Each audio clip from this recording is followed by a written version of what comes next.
Стадион. Емисија за вашата вистина. Она што беше изненадувачки е дека никаде во ниту еден јазик настаните во Украина не влијаја на јазикот. Оксфордскиот речник реши малку поинаку да пристапи кон проблемот за избор. Тие практично им дадоа на самите корисници на речникот да гласаат за зборовите кои што или за термините или за синтагмите кои што се најупотребувани.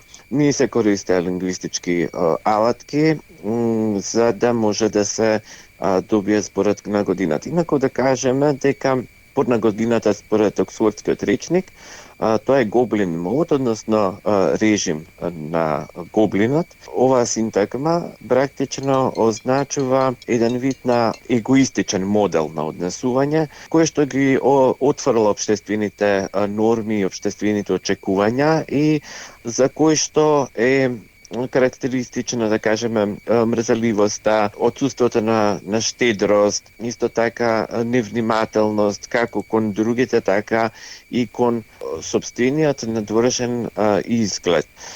Оваа синтагма, значи, произлезе практично од социјалната мрежа TikTok. И можеме да кажеме дека е еден вид на куриозитет затоа што станува збор за сленг. Кај речникот Кембридж, главен збор оваа година беше хома, кратен као терминот home run, кој што означува удар во бейсболот, по кој играчот успева да ги претрка сите да се врати на своето место. Но тука повторно, овој збор воопшто не беше ниту поврзан со спортот, ами беше поврзан со играта Wordly. Најчесто зборот хома беше баран во кембриджкиот речник денот кога тој збор беше збор на денот практично во оваа игра. Најпоказателна од англискојазичното подрачје е издавачството Harper Collins, кој што ја истражуваше честотата на употребата на зборовите и таму лексемата permacrisis, односно пермакриза, постојана криза, означува еден подолг период на нестабилна положба. Е рефлексија или уште еднаш на случувањата во светот. Доколку се префрлиме на словенското подрачје, Државниот институт за руски јазик Пушкин во своите истражувања како збор на годината за 2022 го извои зборот наследство. Гледаме едни поместувања, доколку во 21-та година беа вакцините она што најмногу доминираше, во 20-та самоизолација, карантин, така наречен локдаун. И предходните, да кажеме, години, особено 2019 година, доминираа зборовите поврзани со екологија, односно климатски потреби. Колинс тогаш имаше climate strike.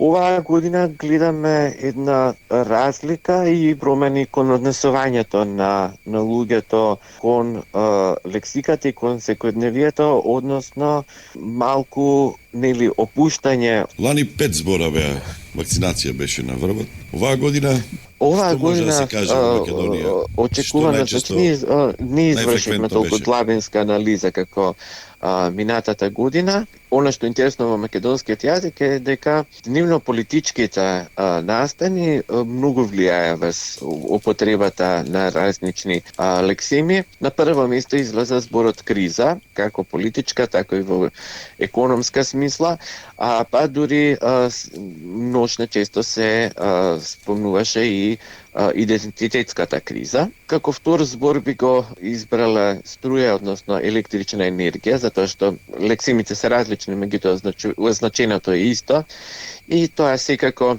е резултат на енергетската криза, но и ова, значи повторно сега ќе се поврземе со третата лексема, значи исто така струја, односно електрична енергија е поврзана со нејзиното поскапување, не само со дефицитот. На трето место беа поскапување инфлација, со тоа што инфлација многу почесто се користи во текстовите кои што се аналитички, додека поскапување во новинарските текстови. Потоа би преминал на следните две, излегоа како најкарактеристични, тоа се идентитет, тоа е поврзано со видото на Бугарија што го стави за прием во Европската Унија и со нивните барања кои што потоа следува, односно така наречениот француски предлог, како одговор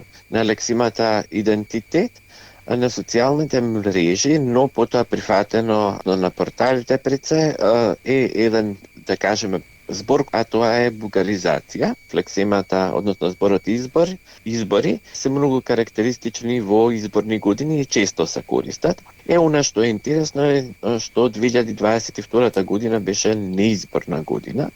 Меѓутоа, зборот избори многу често провејува на порталите, така и на социјалните мрежи. Оваа година исто така, да кажеме така една семантичка анализа, тематски ги разгледувавме социјалните медиуми, односно темите што ги интересираат корисниците, Twitter и Facebook. Тие главно се занимаваат со три теми. Првата се дискусии за политичките и економските пригоди.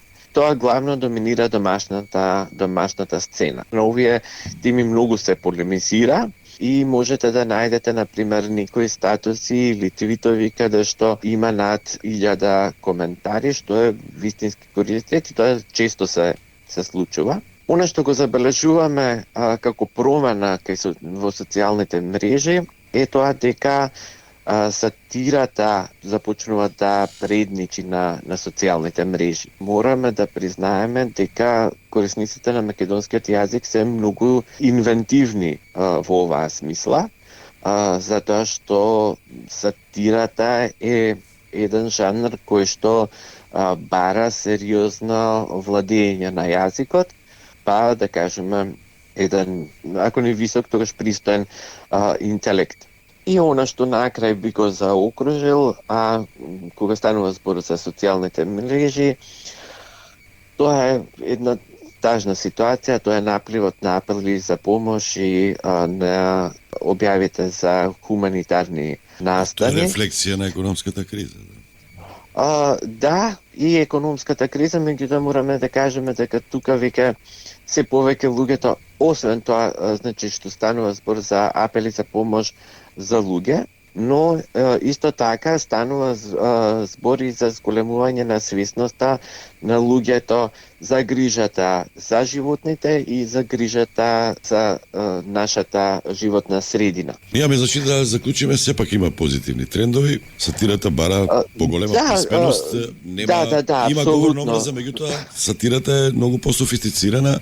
Можеме заклучок да извлечеме дека се граѓанизираат, граѓанските теми се поприсутни наспроти политичките. Да, апсолутно, и кога ќе го видите, значи целото тоа на што се фокусираат луѓето, значи граѓанските теми и сатирата, и тие одат едно со друго. Граѓанските теми, што е интересно, веќе почнуваат да доминираат, односно на луѓето очигледно име некако преку глава високата политика се свртуваат кон она што е поблиску до нив. Тука можеме практично да видиме и дека и во сите случаи, значи почнувајќи Оксфордскиот реченик, па и кај нас гледаме дека луѓето почнуваат да се вртат кон себе, односно јазикот не е показател за тоа што станува со луѓето, со индивидуите на глобално ниво. Стадион. Емисија за вашата вистина.